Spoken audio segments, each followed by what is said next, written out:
आवरिया शेट wood fire pizza बद्दलचे नाशिककरांचे मत जाणून घेऊया.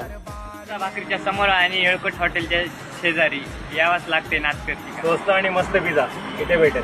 पिझ्झा तयार झाला. दादा कोणकोणती पिझ्झा बनवले? हा आहे आपल्याकडचा स्टार पिझ्झा आणि हा आहे सावरिया सेट स्पेशल पिझ्झा.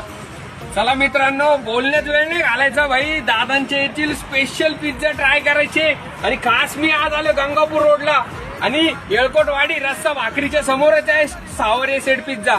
आणि हे पिझ्झा मी माझ्या फॅमिली करता घेऊन चाललो. इथे पण ट्राय करणार आणि घरी पण घेऊन जाणार. हे बघा मस्त गरमागरम पिझ्झे. माझ्यासारखाच पिझ्झा तुम्ही पण ट्राय करा. तसेच सावरिया सेटकडे या आणि पिझ्झा ट्राय करा. अशोक बस